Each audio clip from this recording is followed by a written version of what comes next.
Evening news from the BBC with Peter Sissons. It's 9 o'clock. The Bosnian Serbs turned their fire on a second safe area as aid agencies struggle to help the refugees ethnically cleanse from the first. Kicked out of Srebrenica, 20,000 Muslims have lost everything, but thousands of their men are missing and the UN fears for the worst. The train drivers virtually closed down the rail system with the first of their one-day strikes over pay. And the major plan to rebuild Britain as a sporting nation.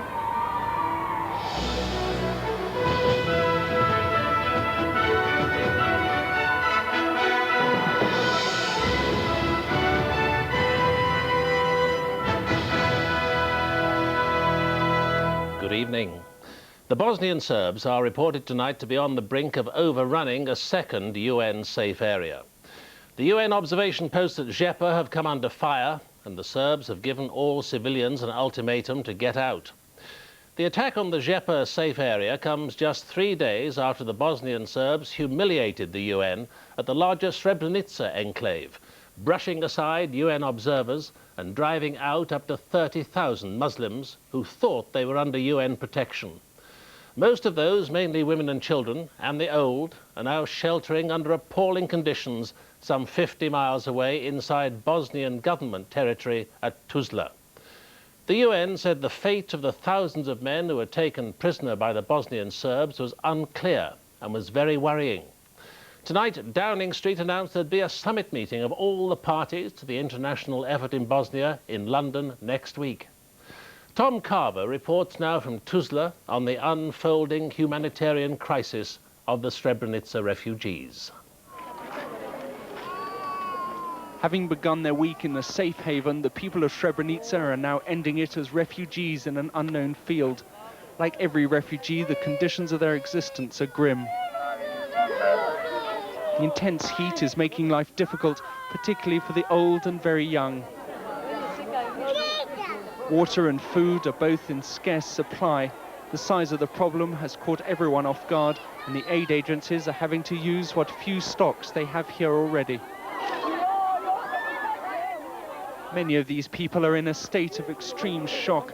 Not only driven out of their homes, they've had to watch their men being arrested by the Serb soldiers. This woman told us she had seen her husband and her brothers being led away.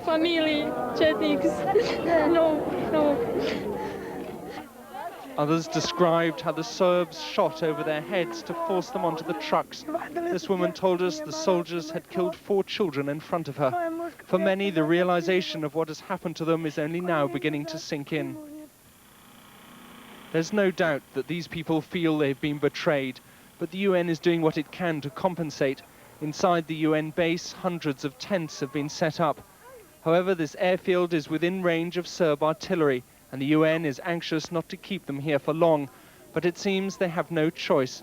The Bosnian authorities have made it clear they regard these refugees as the UN's problem. Only a few at a time are being allowed inside the base. The aid agencies are trying to choose those in greatest need. The main problem is that everyone is in a bad state of health who's come through here. There are a lot of babies and young children, children with diarrhea, and babies with sunburn because there's no shelter, and a lot of very young babies here. In a cruel twist to stop their own base from being overrun, the UN soldiers were forced to put up barbed wire fences to protect themselves from the anger of the people. It was, in every sense, a final humiliation. The problem for the UN is not just the collapse of a single safe haven, but its entire credibility. For when the world's most powerful nations offer protection to vulnerable people again, they may well ask, why should we trust you? Remember what happened to the people of Srebrenica. Tom Carver, BBC News, Tuzla. As the aid agencies struggle to help the refugees from Srebrenica, the human tragedy could soon be deepened by the fall of a second so-called safe area a few miles away at Srebrenica. The assault by Bosnian Serb forces began shortly after they called on Bosnian government troops and the United Nations peacekeepers in Srebrenica to surrender their arms. NATO jets are flying over the area, but neither the UN nor NATO will say what they're supposed to do. A radio link, often jammed by the Serbs, is the only way to get information from Žepa. Žepa je tu. Today they heard that the local Bosnian Serb commander had ordered Žepa's 79 Ukrainian peacekeepers and local civilians to leave, that the Serbs started shelling when they didn't, and they heard that the hospital in Žepa was running out of space for the wounded. NATO warplanes were in the area, but the disaster that overtook Srebrenica looks as if it's happening again. And compared to even to Srebrenica, it's a small enclave. Very few peacekeepers there, probably not that many defenders of the enclave, so I don't think it'll take that long to overrun it. Žepa isn't much more than the village, but between 12 to 15,000, mainly Muslim refugees, are believed to be sheltering there.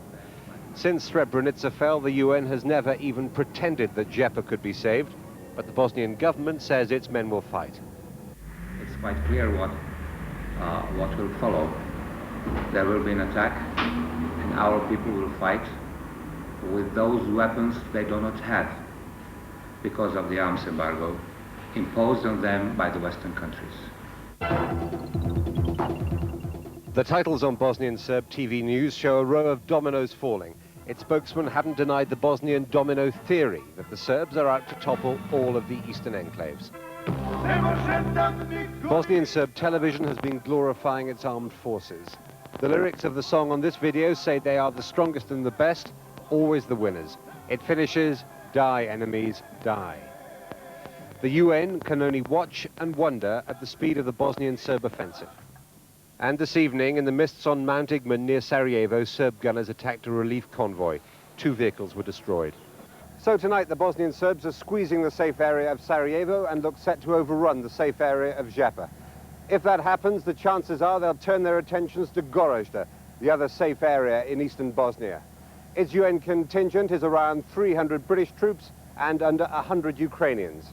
Tonight, Bosnian soldiers were surrounding the Ukrainian base, demanding weapons and ammunition so they could fight. Jeremy Bowen, BBC News, Sarajevo.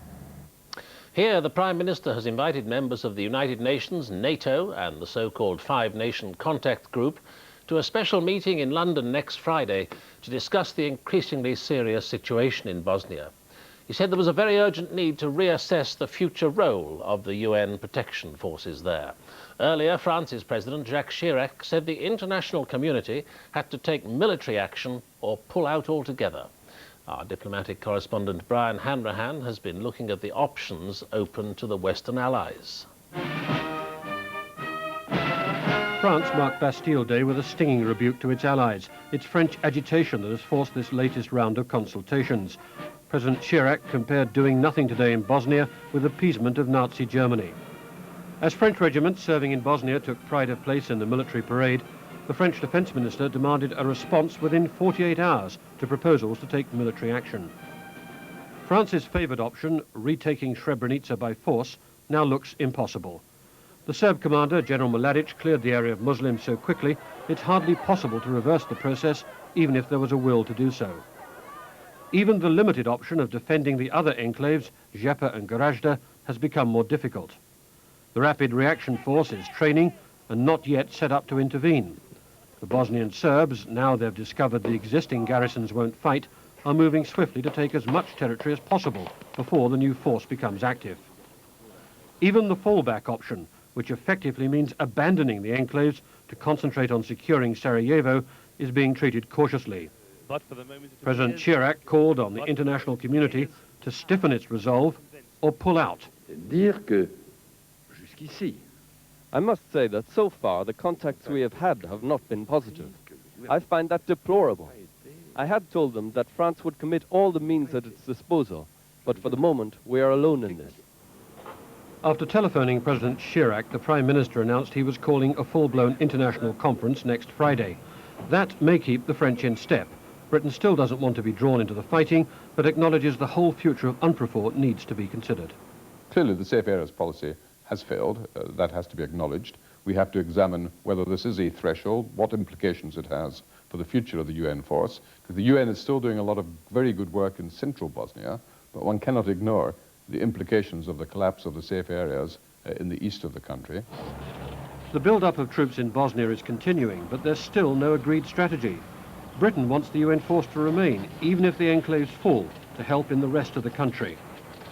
But President Chirac's criticism is simple. He doesn't want UN forces to become accomplices to barbarism. If they can't stop it, he wonders why they're there. Brian Hanrahan, BBC News. The rail network ground to a halt. Powerful film drama in 1930s South Africa in 20 minutes on BBC One in The Power of One. Before that, the main evening news with Martin Lewis. Defence chiefs from Britain, France and America meet here tomorrow to decide how to protect the remaining UN safe areas in Bosnia. There's growing concern about the fate of thousands of refugees who fled the first safe area to fall to the Serbs. Labour say Sir Richard Greenbury's leaked report into executive pay won't curb boardroom excesses. And why Linford Christie lost his British 100 metres title even though he won the race.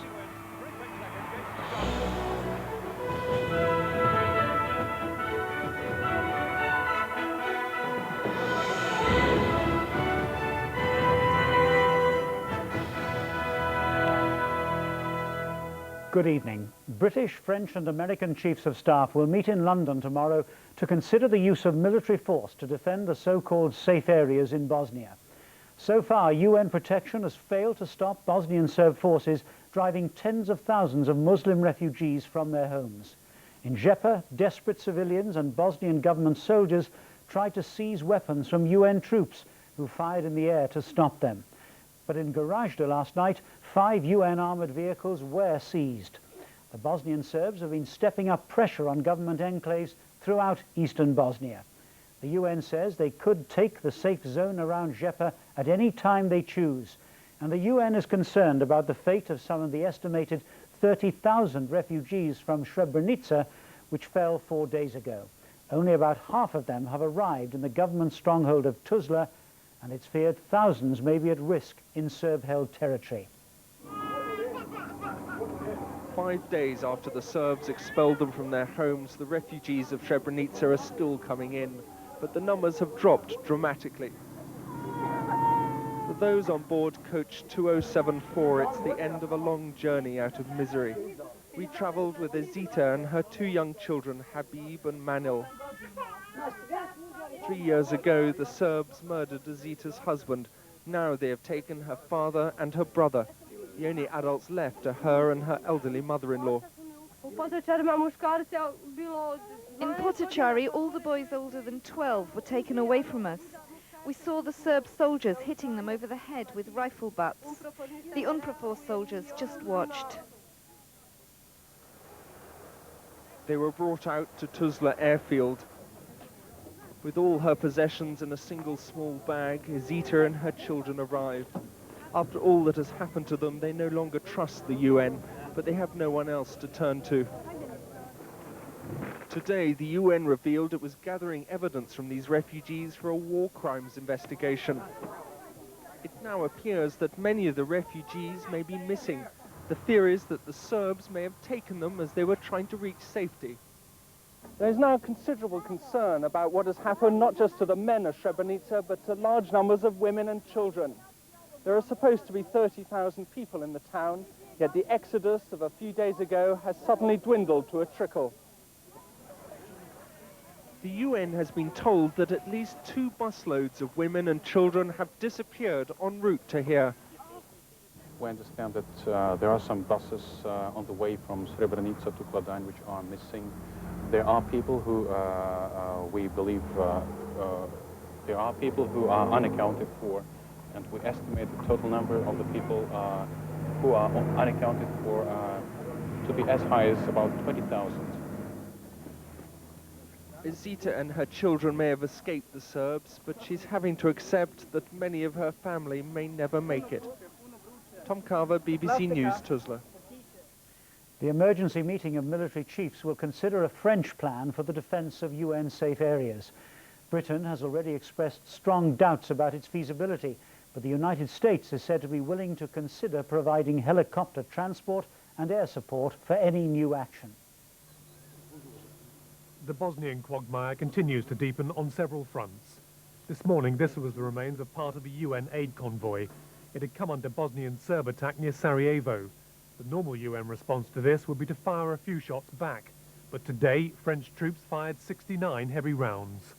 We hope that it not only deterred or prevented any further attacks, but sends a very strong signal to the Bosnian Serbs that attacks against peacekeepers, resupplying themselves and the city of Sarajevo won't be tolerated.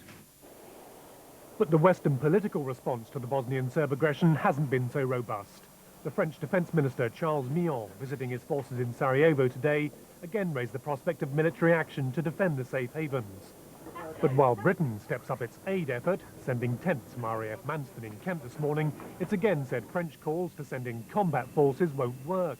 The whole matter will be thrashed out at a meeting of American, French and British defence chiefs in London tomorrow.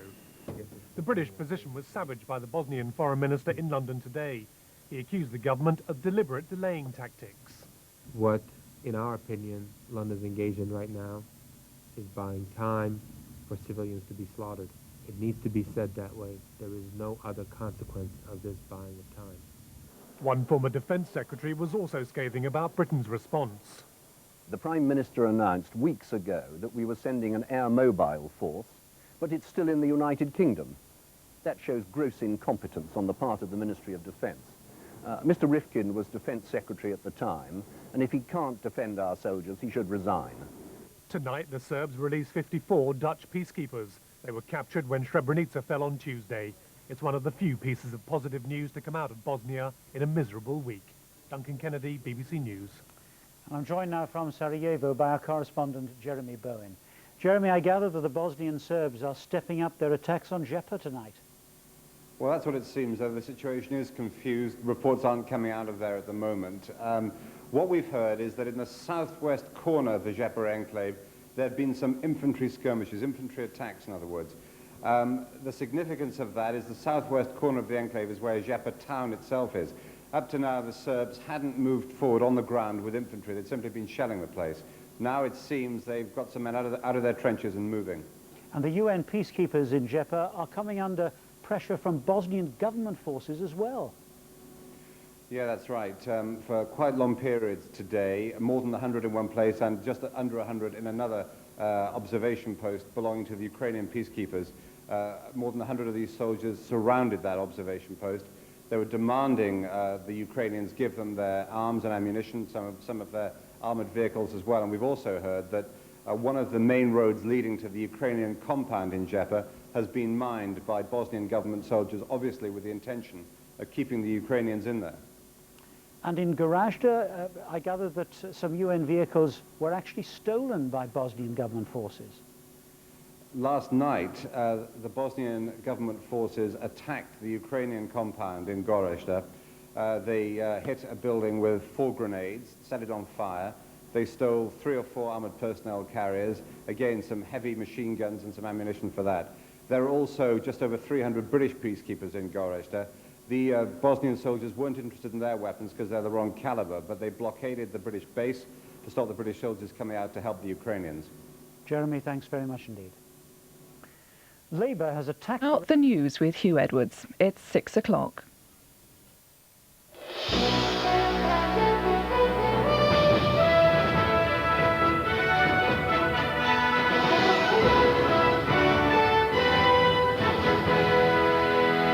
Western military chiefs are meeting in London to discuss the use of force to protect the so-called safe havens in Bosnia. Sarajevo has again been shelled and the Bosnian Serbs are now poised to take Žepa. Iraq frees the 2 Americans jailed 4 months ago for entering the country illegally. And an accident, says Hill, a foolish move, says Schumacher, as they both crash out of the British Grand Prix. Good evening. The United Nations says the Bosnian enclave around Žepa is about to fall. Bosnian Serbs are reported to be closing on the town centre with tanks and massed infantry. The West is now considering a military response. British, French and American chiefs of staff are about to meet in London to consider the latest position. After taking Srebrenica and attacking Žepa, the Serbs are expected to turn next on the biggest of the so-called safe havens, Gorazde, and then ultimately on the capital, Sarajevo itself. From there, our correspondent Jeremy Bowen sent this report. Front lines have been active all over this country. This was Sarajevo, where it's routine. In Djepa, by all accounts, it's desperate. Government troops have disarmed Ukrainian peacekeepers there and turned their weapons on the Bosnian Serbs. The Ukrainian response was to disable their heavier weapons and armoured vehicles to stop them falling into Bosnian hands, but the Serbs are still moving forward. They have been advancing. They're being supported by tank and artillery fire. A number of mortars have landed in the town itself, but currently they're still more than a kilometer away. Are there planes in the area? We have asked for NATO air presence to deter the attack by the Bosnian Serb army, and my understanding is air presence has been provided. Paddy Ashton was in Sarajevo today meeting the Bosnian Prime Minister. Mr. Ashton came in through the tunnel that is their only link with the outside world, and he thinks it's time for the UN openly to support the Bosnians. The failure of will, the timidity, the indecision has led to chaos, confusion, farce, and a lot of lost lives. I think unless the UN can find for itself a role to play in the frontline areas, then the UN's authority looks to me to be catastrophically damaged. The Bosnian Prime Minister no longer disguises his contempt for the UN. Well, what are those resolutions then? What is safe haven? A joke? That seems to be a joke. So the Secretary General and the Security Council are a bunch of jokers. British troops, members of the reaction force, were arriving in Croatia today, but it will take time for them to get into the field, and the British government still hasn't decided what to do next. Everything that we do from now on must be realistic. It must have a good chance of success. We are prepared to consider a wide range of options, and today the military chiefs of France and the United States are meeting to see what those options may be. Bosnian government sources say the UN is already discussing a number of ways of opening a secure supply route across Mount Igman. One option, called Igman Light, would involve the aggressive defense of aid convoys and could be put into action quite quickly. The second option, called Igman Heavy, would require at least a month's preparation. They'd have to lay mines, build defenses, and deploy heavy weapons. There'll need to be more troops as well, a lot more.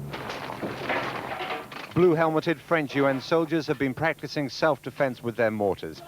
If the UN is to regain any credibility here, combat soldiers will have to do this for real. Jeremy Bowen, BBC News, Sarajevo. UN officials have begun interviewing refugees who have been forced out of the former Muslim enclave of Srebrenica. A UN spokesman said that although they were unable to confirm allegations of rape and murder committed by the Bosnian Serbs, they did believe many of the claims. About 23,000 people driven from Srebrenica have now arrived in Tuzla, within Bosnian government territory. There's increasing concern for thousands of civilians who haven't yet been traced. The warning siren sounded over Tuzla this morning, a reminder that even here no one is safe from Serb guns.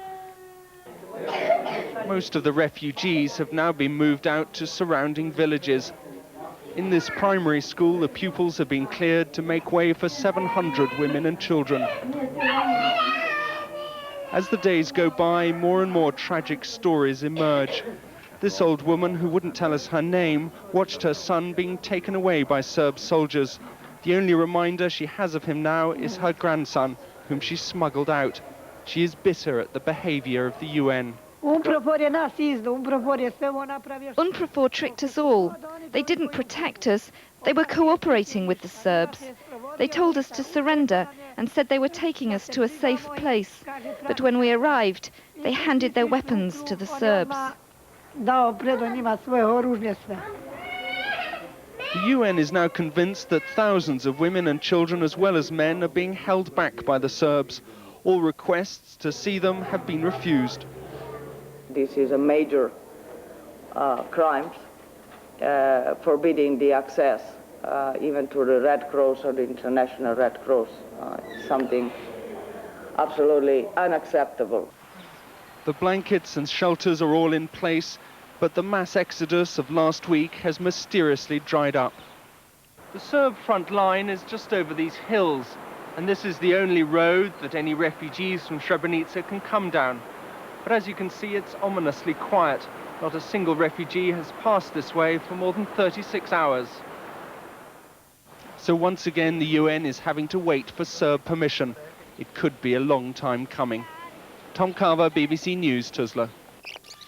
And the meeting of the Western Allies is just getting underway in London. French and American military chiefs arrived at the Ministry of Defence to meet their British counterparts in Whitehall a few moments ago.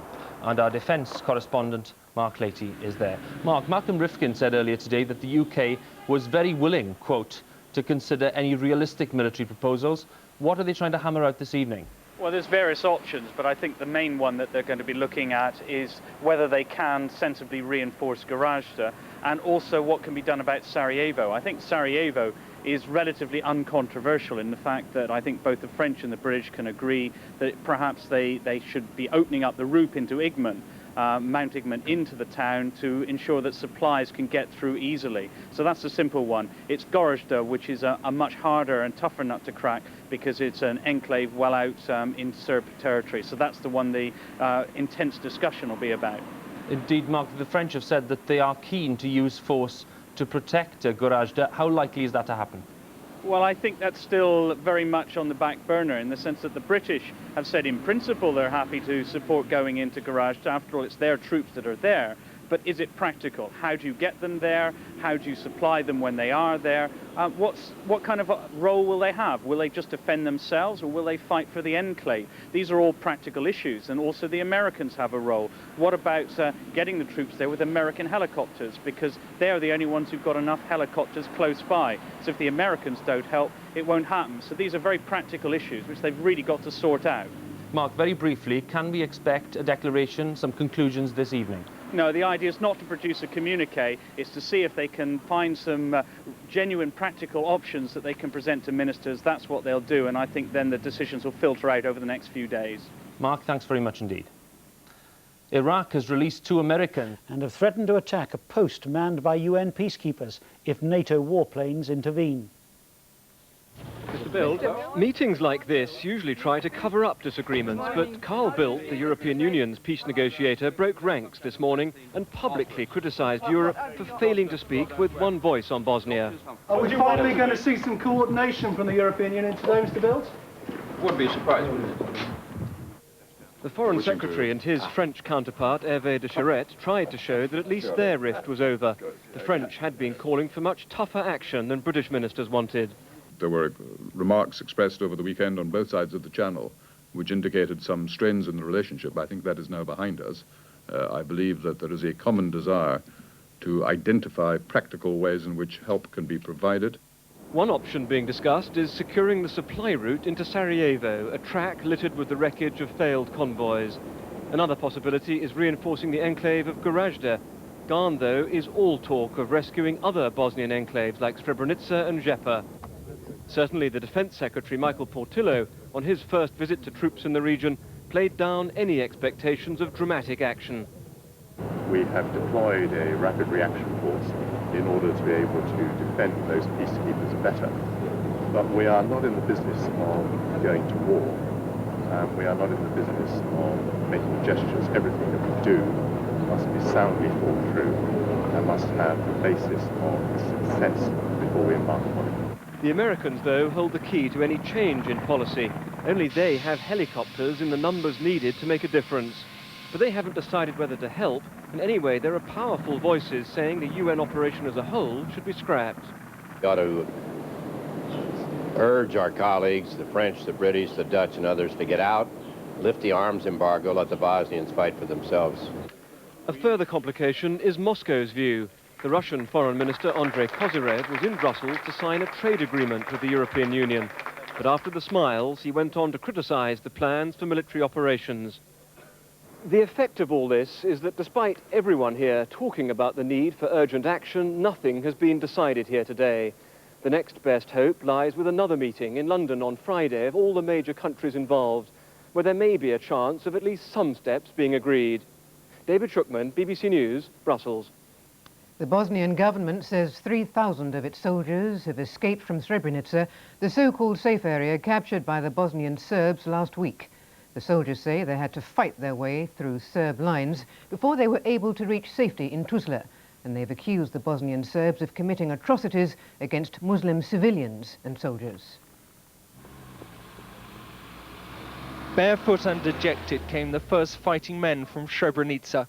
Without any warning, they appeared in Tuzla this morning after fighting their way through Serbian territory for 6 days to get here. With a little bit of luck and a lot of courage, we made it, said one soldier. This mother, clutching her son, told us she had almost given up hope of seeing him again. I've been waiting here for 6 days, she said. It emerged tonight that the Bosnian army invaded Serbian territory in order to rescue their soldiers, many of whom have been badly wounded. Thousands are said to be still trying to get through. Meanwhile, the women and children continue to arrive, bringing with them more and more eyewitness accounts of atrocities. Catching up the wounded people and executing them on spot. Did he see that himself, or did he just hear about it? He said, I saw it with my very own eyes and I heard it with my very own ears. In the camps, human rights investigators have been quietly interviewing many of these refugees. A picture is gradually emerging of a population that has not only been driven out of its homes, but also been severely brutalized.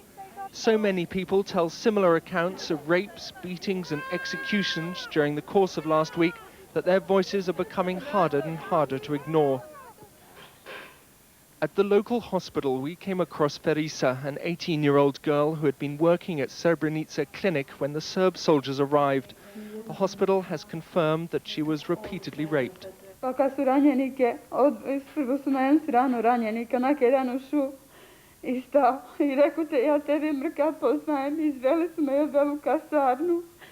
first, she said, they took all the wounded to one side, and then one Serb soldier told me, "I know you," and took me away to another house.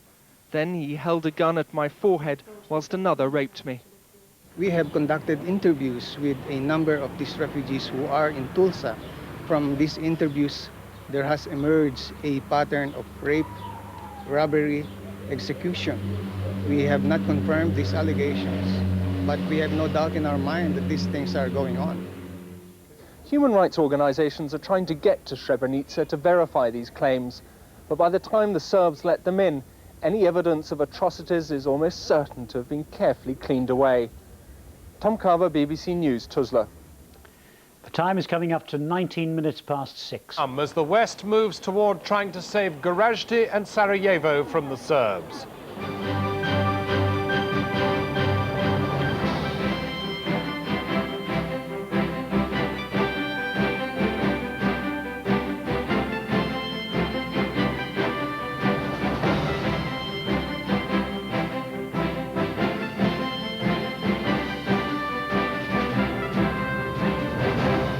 Good evening. The French and the British are agreed on an attempt to save Bosnia's main safe area of Gorazde, but they don't have the helicopters to do it. As we speak, Bill Clinton, personally committed to sending the necessary machines, is meeting in the White House to see whether he can do so despite congressional opposition. At the same time, the world is to let the UN safe area of Žepa fall to the Serbs and has given up hope of getting Srebrenica back. Tonight we report from Brussels and Washington on the military and diplomatic manoeuvring, and from Tuzla on the continuous revelations of barbaric suffering to which the Muslim refugees are being subjected. Here, the government does a U-turn over tax perks. Confirmed plans were being drawn up for the withdrawal of those peacekeepers. The town of Žepa, which lies to the east of Sarajevo, has been a United Nations safe haven since the spring of 1993. There are 79 Ukrainian soldiers in the town to protect the 17,000 inhabitants and refugees there. The Bosnian Serb army, backed by tanks and artillery, are now a mile from the town. At the same time, more Muslim refugees from the town of Srebrenica, which was taken by the Serb army last week, have been making their way to the safe haven of Tuzla. According to the Bosnian army, around 4,000 Bosnian Muslim troops and civilians have arrived in the area of Sapna in the last 24 hours and have gathered at the village of Madjeta. 200 wounded soldiers have been taken to the hospital. In all, nearly 30,000 refugees from Srebrenica are now thought to have crossed into Bosnian government territory. Our diplomatic editor Nick Gowing in Tuzla has been speaking to the refugees about their harrowing plight and about the increasing allegations of atrocities. He had walked through woods and mountains for 6 days. Ramić Zulfo, one of perhaps 4,000 Muslim soldiers and young men who arrived in Tuzla during the day after a grueling escape from Srebrenica. In the refugee camp at the UN airbase, he hunted his mother and father and found neither.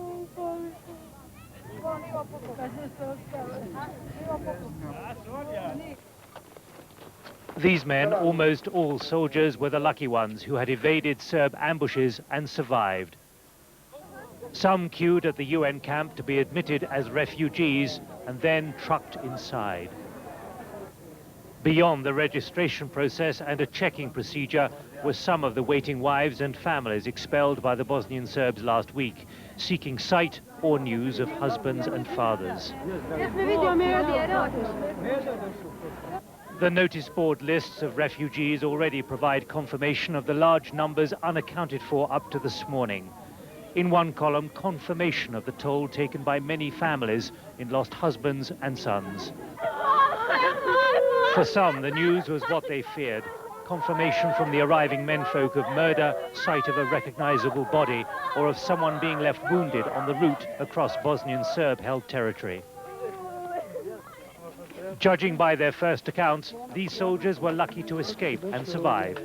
In Srebrenica, they formed up in columns at 2 in the morning, then sneaked across Serb lines outside the town just before dawn.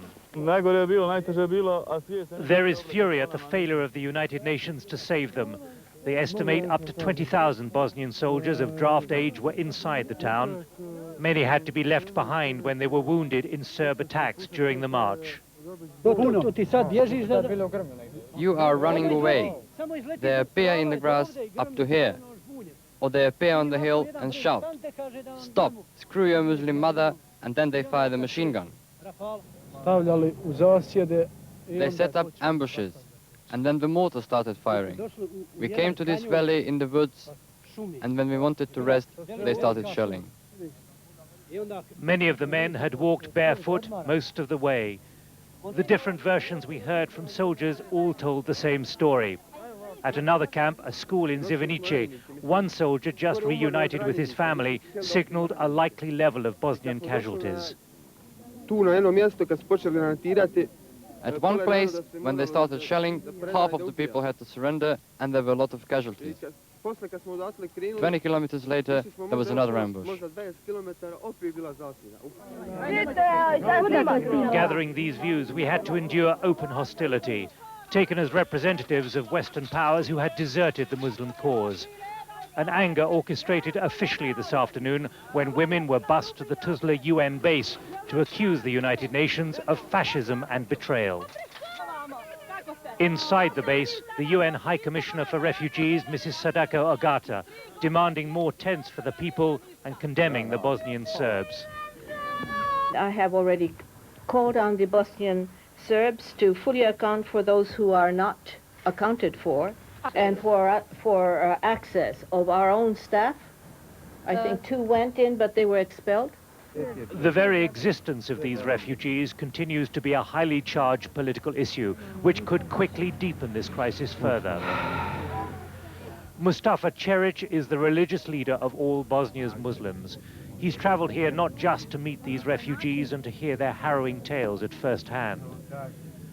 This visit carried a new chilling political message from the Islamic faith, of outrage with the West and signs of a crusade against those who have failed Bosnia's Muslims.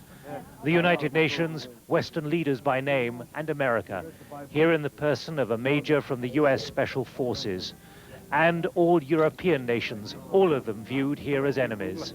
We should have 1 tent for Boutros Ghali here. I understand your point, sir.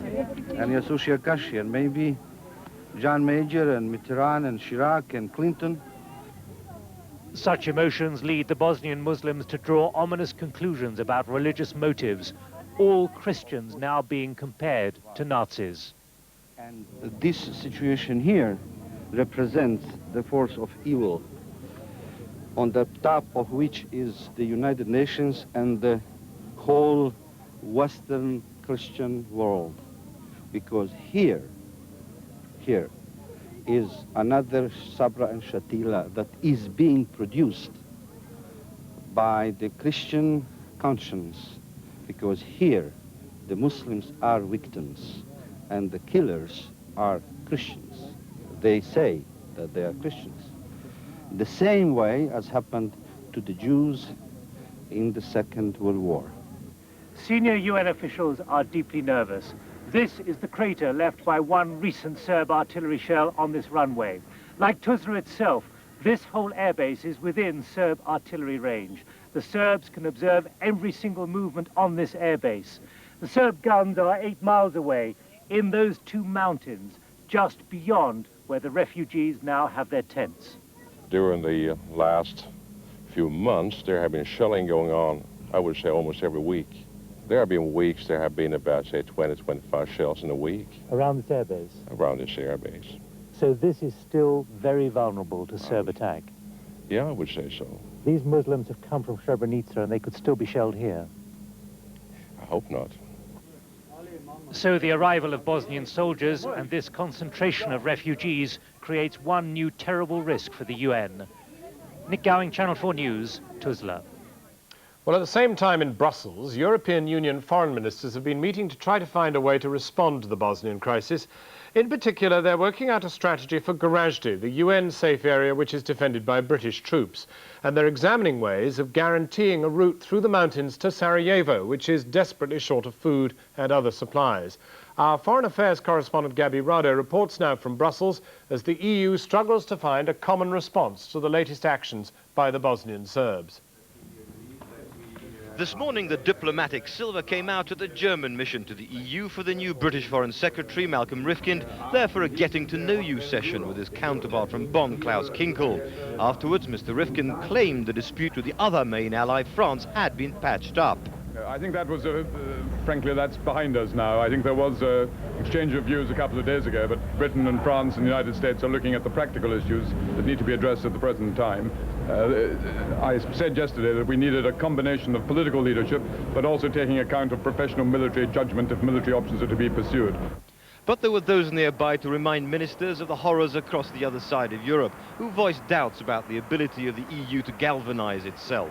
We think that the foreign policy of the EC is rather like this building in front of us, which is empty and full of garbage. And the EU's negotiator, Carl Bildt, on his way to report on his 3 weeks of shuttle diplomacy in the Balkans, was hardly more positive. Are we finally going to see some coordination from the European Union today, Mr. Bildt? It would be a surprise, wouldn't it? The ministers knew last night's Army Chiefs of Staff meeting in London was focused on sending military help to Gorazde and securing a land route to Sarajevo, but there were influential voices advising caution. We've all been very bitterly disappointed by the recent events, and we have to consider our options. As before, we have to try and promote political negotiations. We have to try and prevent the use of the military option. The Russian foreign minister in Brussels to sign an interim agreement with the EU warned against raising expectations in Bosnia. Are they prepared to really fight war, not to play with high moral grounds or play with the public opinion? Though France's 48-hour deadline for agreement on action from its allies has now passed, she was today still maintaining that the military option was a realistic one. I ask for a reinforcement of the military disposals in Sarajevo as far as in Gorazde. And I think it's possible. French military chiefs have studied about it and make a proposal to the British party. But one of those most closely involved in the French and British deliberations suggested there was still some way to go. There's the will to find a common position. But at the same time, the expressing of the will is the expression of the fact that there is, at the moment, not a common position. And is that likely to be sorted out by Friday, do you think? I hope so. That's the reason why we go to London. Finding the common will to act decisively is something which has eluded the EU over the past 4 years. The diplomatic process now moves to Washington, where Mr. Rifkin will fly tomorrow to assess the USA's willingness to back a forceful military line with helicopters and their crews. The danger now is that of being tempted to make promises which cannot be fulfilled. For that was the tragedy of Srebrenica. Gabirado, Channel 4 News, Brussels. Well, after that EU meeting, Gabirado talked to the Foreign Secretary, Malcolm Rifkind. He began by asking whether Europe was close to deciding on a course of action. It was a particularly valuable opportunity to meet and speak directly with my French colleague, my Russian colleague, and also from Germany and a number of other countries. Tomorrow I'm going to Washington to see Warren Christopher, the American Secretary of State. What we're all seeking to do is to find a basis, a credible and realistic basis, on which the UN can continue within Bosnia. It's what is desirable, but frankly we have to recognize that the events of the last few days have represented a very new situation. We have to respond to that in a realistic way. In practical terms, what measures will need to be taken should the decision be taken to reinforce Gorazde? If it was thought appropriate to have additional troops in Gorazde, one must remember that Gorazde is almost 100 miles of Serb-held territory, and therefore you could not get through on the ground. It would need a helicopter lift operation, and only the United States has that kind of capability for that sort of purpose. How close are you to agreeing with the French on measures to secure a route through to Sarajevo? We agree with the French that it is an important priority to find a reliable way of getting food and other aid regularly through to the people of Sarajevo. General Rupert Smith, the British commander of the UN, and his French colleague have been working in recent days on whether there are ways in which the convoys can be given better protection to enable them to have better prospects of getting through. If they recommend that there are ways which are militarily realistic and feasible, then the British government will have no difficulty in supporting them. Are you concerned that the meeting in London on Friday is too far away, that momentum will be lost and the Serbs will have advanced? The meeting on Friday is to look to the longer-term future of the United Nations. What has already been happening is much crucial work, for example, on the humanitarian side, the saving of lives of those who are refugees, the medical aid, the shelter that they require. That has already been happening, 200 tons of food every day going in and meeting that particular need. And it's encouraging that some of the more recent reports suggest that that is actually making the impact that was desired. But what we need to do on Friday is to assess the longer-term strategy. Can the United Nations remain in Bosnia? If so, on what sort of conditions in order to make it able to carry out its task? Foreign Secretary speaking to Gabirado in Brussels. Well, in the United States, the Clinton administration has been working out what help it can give to bolster the UN mission in Bosnia. But whilst they're willing to supply the helicopters, which Mr. Rifkin mentioned are needed to move units safely, there's a major debate going on over whether helicopter crews can be included without referring the matter to Congress. As our Washington correspondent David Smith now reports, Congress is unlikely to approve the sending of personnel. Their preferred option is to lift the arms embargo to allow the Bosnians to defend themselves. Both President Clinton and his predecessor George Bush, who was at the White House today for the unveiling of an official portrait, they're staying silent on this crisis. But indecision over Bosnia has been a stain on both their presidencies. And the back and forth of the past 24 hours here shows how deeply ambivalent the United States remains about getting involved. We will not inject American ground troops into the situation in Bosnia. Now, American equipment is certainly a possibility. That's the bottom line for the White House, keeping American troops out of it. So the generals met there this morning saying America has decided to bolster the UN force in Bosnia in the short term with equipment, rather than end up sending thousands of combat troops in the medium term to get the UN out. Yet scratch the surface of all this and you see how even US equipment is far from a done deal. Over the weekend, the Americans apparently offered air power. Transport aircraft working from carriers in the Adriatic backed by helicopter gunships, the Apaches, and fighter planes to help the Allies move men and materiel into Bosnia. But the latest rub today is that one, the White House is reluctant to supply the pilots and crew to fly them, despite the insistence of the British and the French that they can't do the job alone. And then two, President Clinton may want to ask Congress now for authority to do this. In Congress's present mood, that could take weeks if it happens at all. For 2.5 years, we've vacillated. We've had no policy on Bosnia. We've always hoped somebody else would take care of it. And I think, again, it's not Bob Dole speaking, it's the Congress. It's Democrats and Republicans in Congress saying, we have a voice too. Let's lift the arms embargo. Lifting the arms embargo. What muddies the waters here entirely now is just that. Republicans planning to lift the embargo sometime tomorrow. And they may have the votes to override President Clinton's veto, meaning that America will be taking the very step which the allies in Europe have always said will give them no alternative but to pull their forces out of Bosnia. This afternoon, Bosnian Foreign Minister Mohamed Sakabi was knocking on doors in the Senate trying to turn out the vote for lifting the embargo. In many cases, he's preaching to the converted, because the widespread belief here is that the UN mission is now finished. The UN framework for Bosnia and Herzegovina no longer seems to be relevant in either providing defense for our population or in providing humanitarian assistance. So the President's advisors are scrambling against the clock, the Allies and Congress. They're talking now of shoring up the UN operation in time to defend Gorazde and Sarajevo, but how they can't say. We think it's very important that we give the UN a chance to strengthen itself before we move to unilateral measures like lifting the arms embargo. Tonight, more meetings here, but the President's nightmare draws ever closer. Of America lifting the embargo, of the UN mission then folding, and the rift among the Allies now spawning chaos not just on the ground but within the NATO alliance. David Smith, Channel 4 News, Washington. Well, we're joined now from Sarajevo by the Liberal Democrat leader, Paddy Ashdown. Paddy Ashdown in Sarajevo, what does it feel like there? Better to let the Bosnians get their arms or drift about waiting for international action to break the siege? Well, all the ambiguities, all the illusions of this whole operation are now coming cruelly exposed. And the word cruelly is particularly apposite. There seem to me to be basically four options. Muddle on through. Everyone here says that's just not an option, but I'll bet that's what the politicians decide to do in the end. Withdraw with huge political and military consequences attached to that. Take a military step, and you've mentioned two of them, strengthening Gorazde or opening the route over Igman.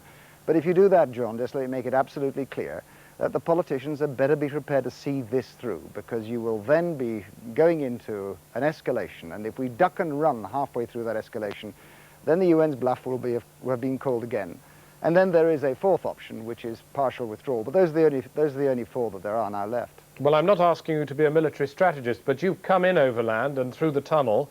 Do you sense that an international operation is viable to break the stranglehold and secure that route? Perfectly militarily viable, provided the politicians have got the will to see it through. You know, the first step in Bosnia is easy to take. What the politicians have to decide is what the last step is. If they open up Igman, and there's about a kilometre of it that is quite tricky, it's directly in line with the Serb guns, and there's been a good number of trucks and cars shot up on it, and a lot of casualties. There's a lot more of it that's exposed to Serb mortars and Serb artillery, a very great number of them. Now, if the Serbs respond in full strength to that, what are we going to do?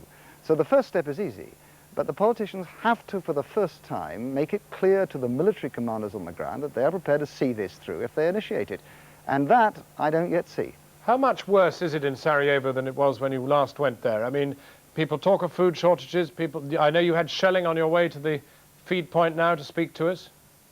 Oh, I mean, it's a bit noisy for the last hour. Look, Sarajevo is got nothing. No water, no electricity, little wood left. The food that's coming in is coming in, a lot of it through the tunnel, some of it through UNHCR convoys. That's fine for the summer. But if this persists into the winter, then this city is in dire, stricken circumstances. Sarajevo can survive until it hits temperatures of -20. If this situation is still in place at that time, then you have Srebrenica magnified several times over and worse. Paddy Ashdown in Sarajevo, thank you very much for joining us. Thank you. After the break, a full news summary. The Ukrainian government has called for its UN troops to be withdrawn from eastern Bosnia. Ukrainian troops in Dzepa and Gorazde have become caught up in the fighting for the Bosnian government's eastern enclaves. In Dzepa, Bosnian army troops threatened to use the Ukrainian peacekeepers as human shields unless NATO launched airstrikes against Bosnian Serb forces surrounding the town. And in Gorazde, Bosnian government forces have disarmed another 90 Ukrainian soldiers and taken the commanding officer hostage. As the United Nations troubles increase, our Foreign Affairs correspondent Gabi Rado reports on the peacekeepers' dilemma. Amateur radio reports from the remote enclave of Žepa talk of a combined tank and artillery attack causing an unknown number of casualties. The UN have reported that 3 of their observation posts have been surrounded by Serbs and 5 have had to be evacuated. So desperate are the estimated 1,000 or so Bosnian army defenders of Žepa that they've taken measures against Ukrainian peacekeepers, which are an indication of how the UN operation is breaking down by the hour. Muslim defenders in Žepa surrounded the Ukrainian peacekeeping base just 2 hours ago and threatened to use the UN troops as human shields, I mean the Ukrainian troops as human shields unless NATO airstrikes were called in against attacking Serb forces. If Žepa hasn't fallen as quickly as first predicted, it's because of 2 key factors, the rough terrain and the tenacity of Bosnian army troops. The Bosnian Serbs are 1 mile from Žepa town, having broken through the southwest corner of the enclave and are raining tank and artillery fire onto more than 10,000 civilians there. The UN soldiers based in the north of the town are now both encircled by the Bosnian army and under fire by the Bosnian Serbs. In the nearby enclave of Gorazde, more evidence of the fast disappearing credibility of UN peacekeeping. Our contingent is stripped of the arms and equipment. I am talking about 8 Ukrainian peacekeepers. And our commander, the company commander, was assaulted while he was trying to negotiate, and he was beaten. And they are using him as a hostage right now, threatening to kill him. The build-up of British troops for the Rapid Reaction Force continued today as more arrived at Split Airport in Croatia en route to central Bosnia. But the political will to use them in an offensive capacity appeared to be